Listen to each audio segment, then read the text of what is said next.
All right, guys. Just give me a couple minutes here to share this in a couple places where I think it needs to be streaming so that I can get your feedback as I'm chatting. We're going to be talking about a very important topic today, and I want to do so with as many people able to respond in real time as possible that's going to affect in the community.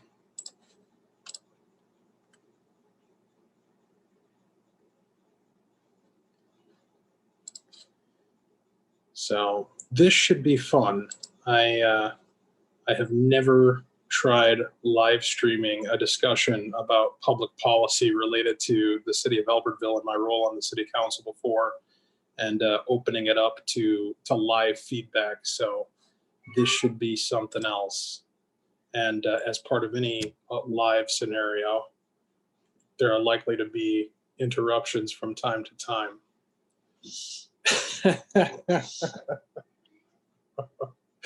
So we'll get situated here momentarily. Just give me a couple of seconds.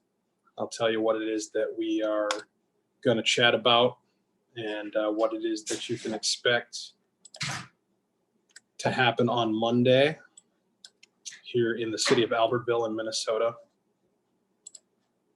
All right, it looks like we are good to go.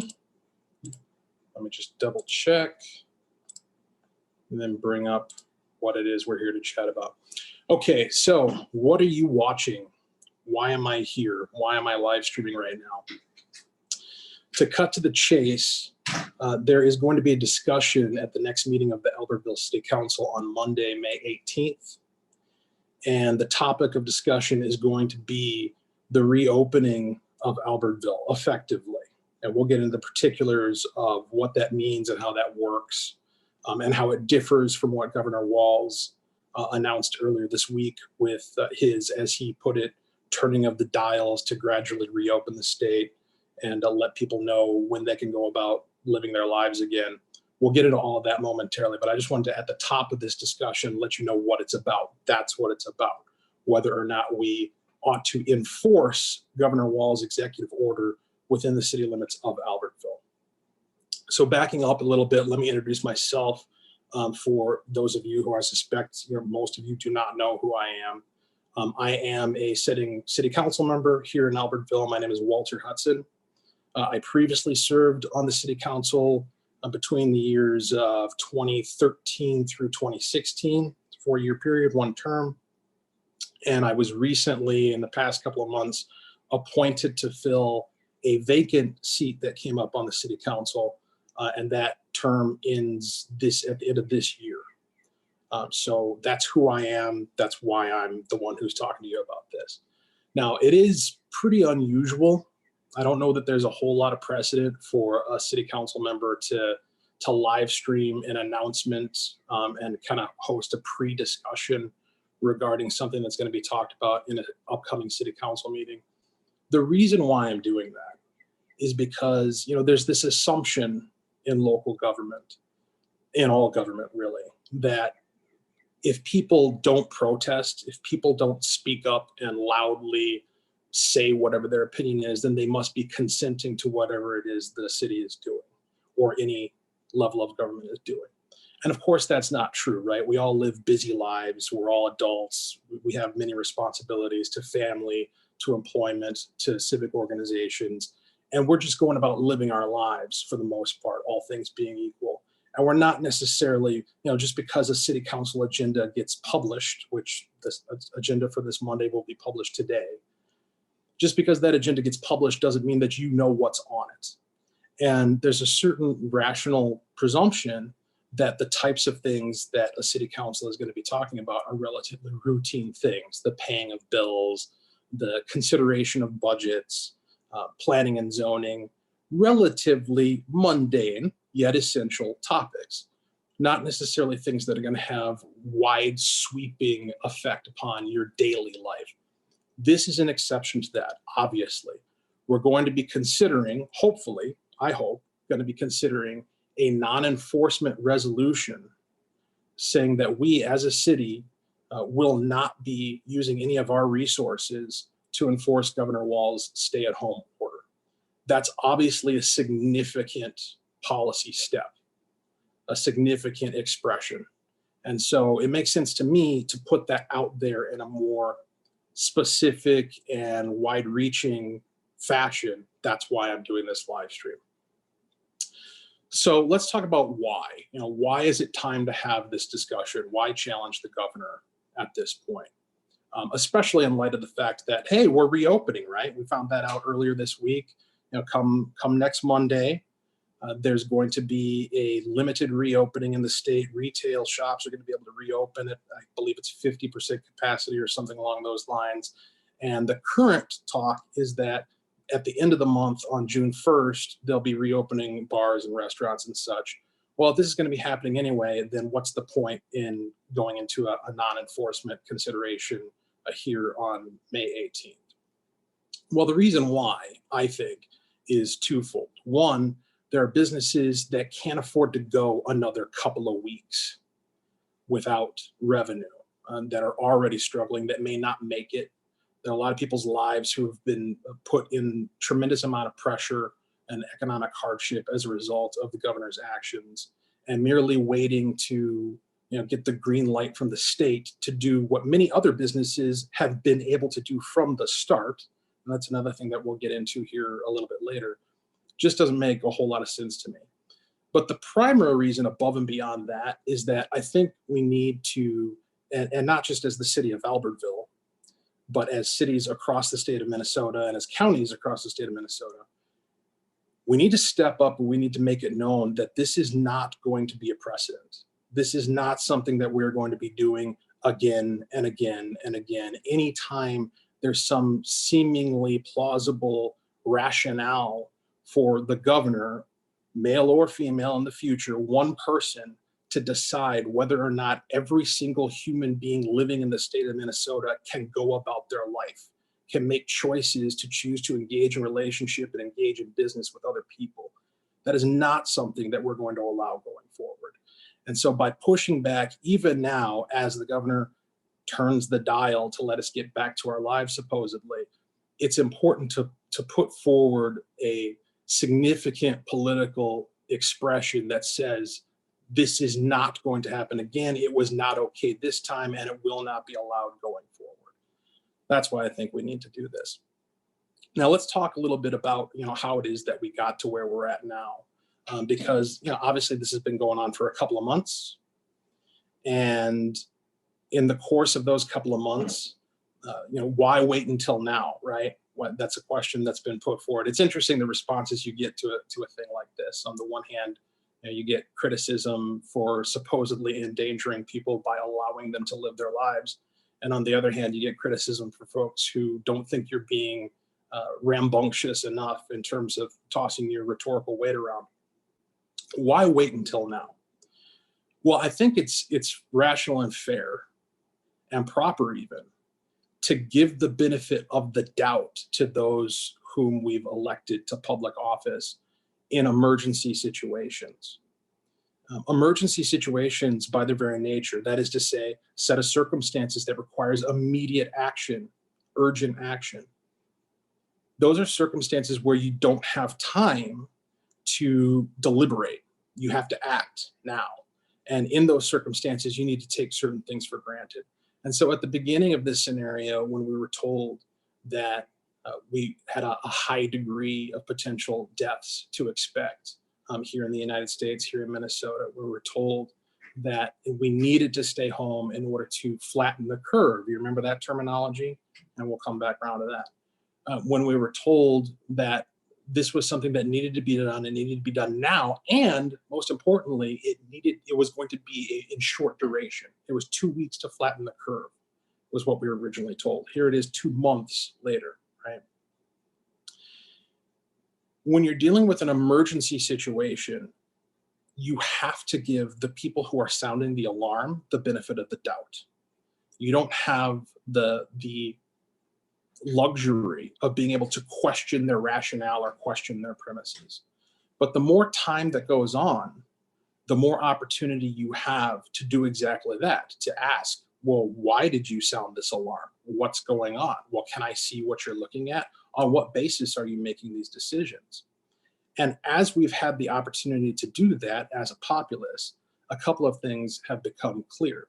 The first is that the original premise for all of this, the original rationalization that was given for why we needed to stay in our homes and stay home from work and allow, what is it up to now, 35 million people to go on unemployment nationwide, that the original reason we needed to do that was in order to flatten the curve, specifically the curve of the number of people who are going to get infected and end up in hospitals, in order to not overwhelm the hospital system.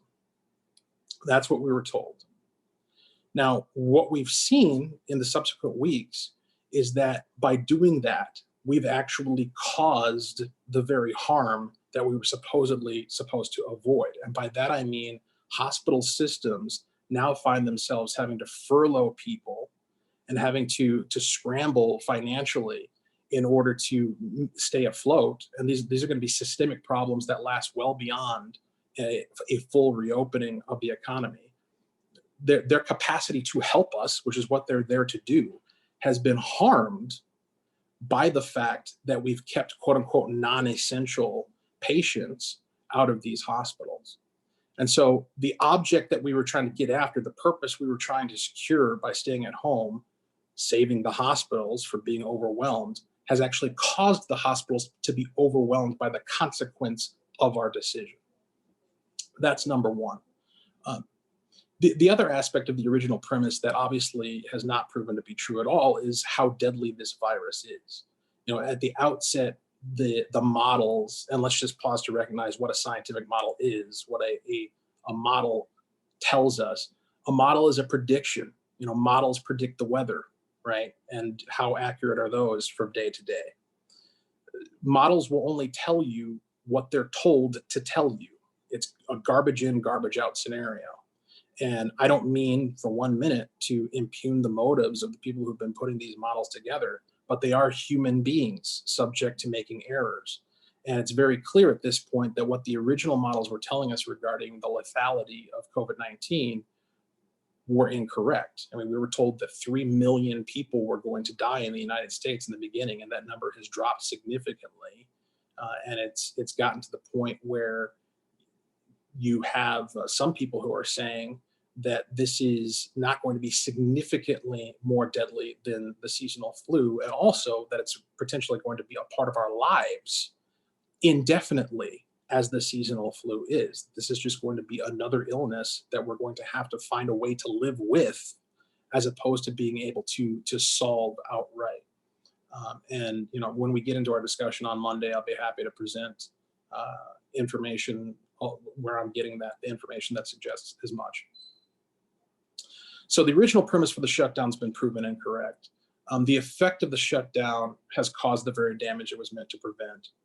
In addition to that, the subsequent premises for maintaining the shutdown have continually moved the goalpost. So again, we were originally told that it was 2 weeks to flatten the curve, and most lately, it's ratcheted up to the point incrementally to where we're now talking about having some form of lockdown, some form of restriction indefinitely until we find a virus, or until we find a vaccine, until we find some sort of cure or effective treatment that makes COVID-19 null and void.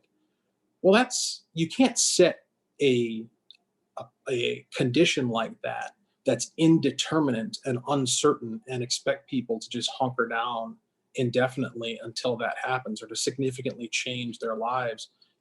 I love the presumption that these businesses are going to be able to survive at 50% capacity or whatever arbitrary condition we place upon them indefinitely. If they were designed to function at a certain capacity, then they need that capacity in order to get by. And so, the moving of the goalpost is also a significant portion of this. Our residents, and this is the big part. So all of that is kind of the premise portion of the rationale behind pursuing non-enforcement. The real fundamental reason, however, in my mind, is that our residents' essential basic human rights have been violated by all of this. And by that, I mean, human life requires the capacity to act on your own judgment, taking all things into consideration to determine how to go about pursuing your happiness, how to go about preserving and enhancing your life, how to survive and thrive. You need to be able to make choices utilizing your own judgment, assessing the risk that you're presented with the facts at your disposal, and weighing all of your values in order to determine what the best course of action is. And what this shutdown has done is it's taken all of our individual values and it's sidelined them. And it said those aren't important. What's important to you doesn't matter. What's important to your neighbor doesn't matter. What does matter, the only values that should be considered are the values of the administrators and the bureaucrats and the politicians. So, and of course, what are those values? In many cases, it's political, right? Or professional, self-preservation. I'm gonna err on the side of being apocalyptic because I don't want to be wrong in the other direction. Well, that's great for them in terms of preserving their career and preserving their reputation, but it doesn't do much for you in terms of putting food on your family's table or paying your mortgage or paying your rent. And so this idea that the only values that ought to be part of the public policy discussion are the values of those who are in charge, the elected politicians, the appointed administrators and bureaucrats, the experts. The idea that their values are the only values that matter is just fundamentally wrong. And if I may say so, quintessentially un-American. It's not how we operate as a country. It's not our governing philosophy here.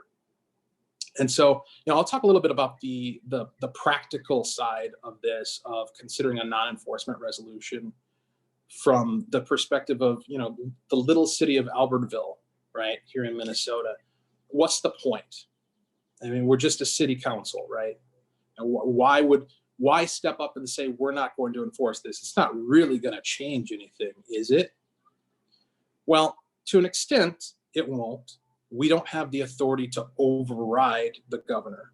The only people who can do that sit in the legislature, and they also sit on the bench in the judicial branch. And neither of those branches have taken the action that I believe they should to check the governor's executive power in this instance. And so that's another part of the reason why both I think it's been prudent to wait to see how those deliberations play out. And they haven't played out to my satisfaction. I think the satisfaction of many residents here in Albertville.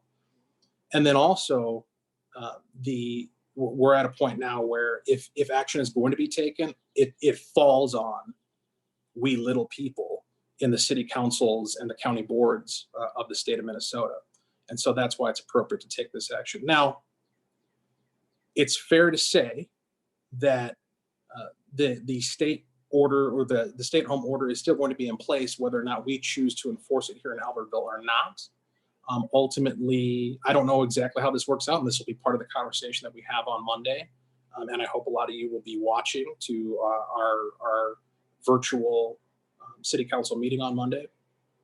We'll have this conversation and get this feedback from our city staff.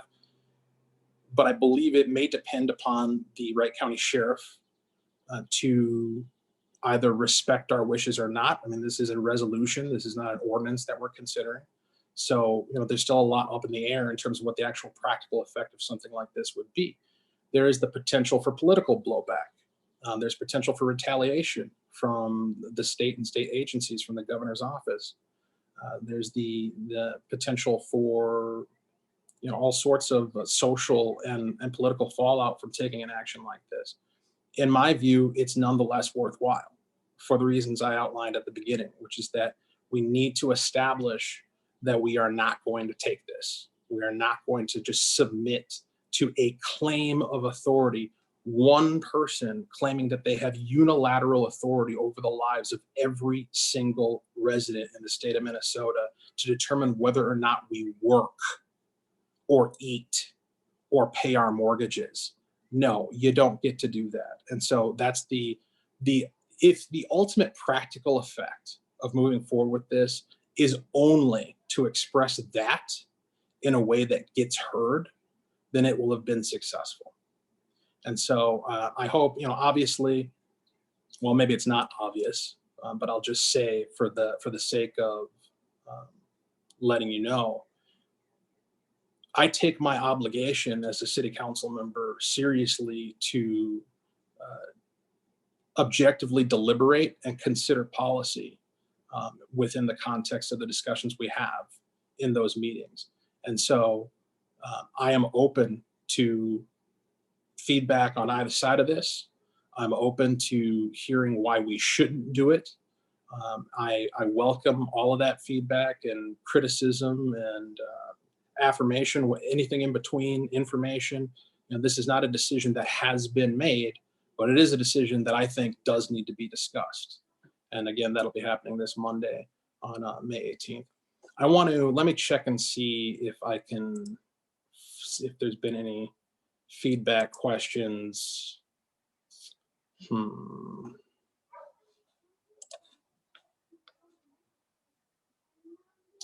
Yeah, I don't see any.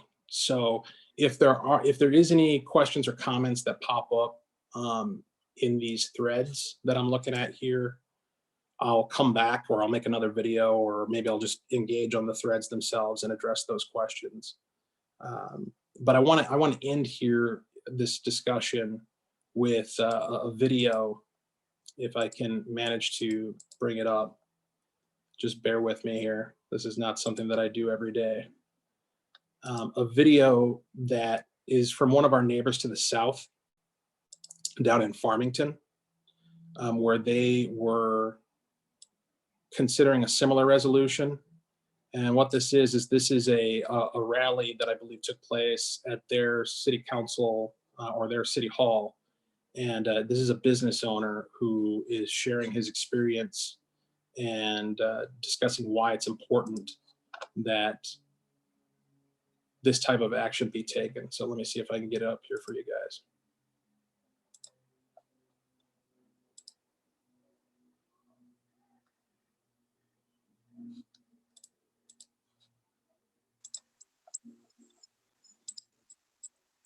Coming out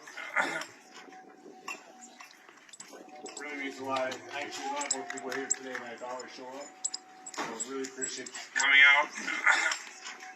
My name is Tim Struck. I'm a business owner in Arlington, Idaho, CrossFit Cluster with my business partner. Our business partner coming out. My name is Tim Struck. I'm a business owner in Arlington, Idaho, CrossFit Cluster with my business partner. Coming out. My name is Tim Struck. I'm a business owner in coming out. My name is Tim Struck. Coming out.